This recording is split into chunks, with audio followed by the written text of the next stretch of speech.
Back in the late 1980s and early 1990s, there was no shortage of animal mascots headlining brightly colored platforming games, providing the community with some of its most enduring and beloved icons. While that moment may have come and gone for much of the industry, the action platformer genre that such games helped define still lives on.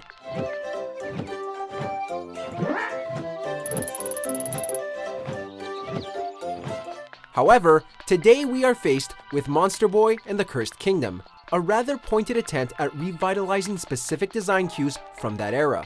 A spiritual follow-up to Wonder Boy: The Dragon's Trap, itself a remake of a much-loved Master System game, there's no mistaking the intent behind the creation of Monster Boy. It wants to be the loving homage to a style of game forgotten by many, but is it capable of delivering on its promise? Welcome to MojoPlays, and this is our review of Monster Boy and the Cursed Kingdom.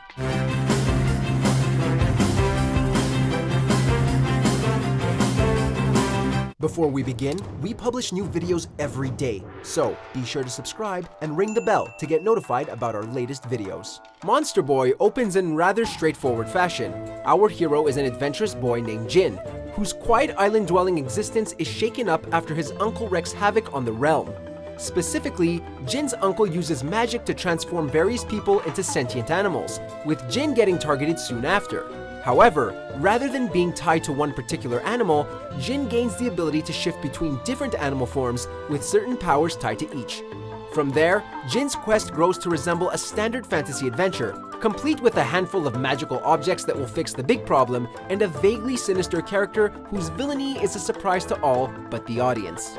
Furthermore, the character dialogue is sharp and well-paced, with many a charming exchange or amusing aside to keep the tone light.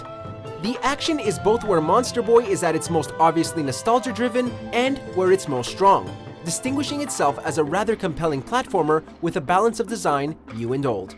Much of one's time is spent charging through a handful of themed zones, battling an eclectic range of enemies, and searching for all manner of hidden treasure. Each location is vibrant in lighting and color usage, each littered with traps and pitfalls that feel appropriate to the environment. It really is quite enjoyable to charge through a grassy plain or hop across underground ice-slick platforms, learning how best to traverse the various terrains and when to switch between Jin's forms. As with other action platformers and titles under the Metroidvania banner, there's an expectation that items and abilities unlocked later in the game are used for opening up passages and progressing further in previously explored areas. Where in some games the act of doubling back might come off as tedious, here it's constantly gratifying and joyful thanks to delightful level design. Not as delightful are the moments of questioning the game's puzzle logic. We found more than a few sections, like near a crashed pirate ship and a later volcano stage, where the means of progressing were incredibly obtuse.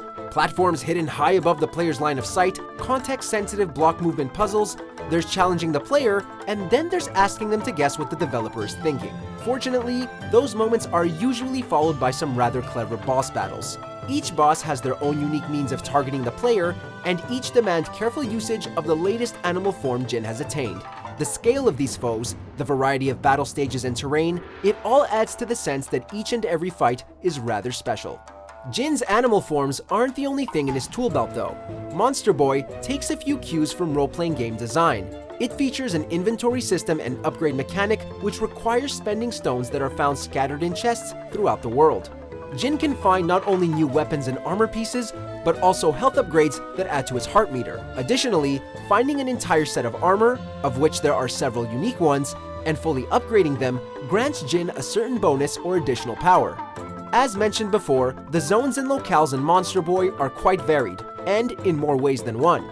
The flame-themed creatures of the volcanic region are distinct from the flora and fauna of the forest, which in turn differentiates itself from the cave and sewer zones. Truly splendid area themes underscore the action in each place, with the music as a whole lending further charm and childlike whimsy to the game.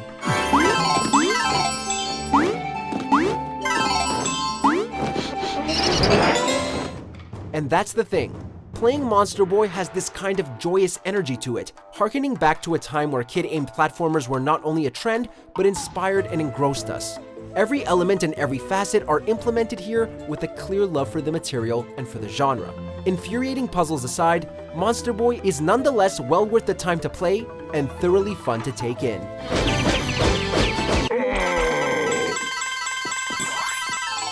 Check out these other great clips from MojoPlays. And be sure to subscribe and ring the bell to get notified about our latest videos.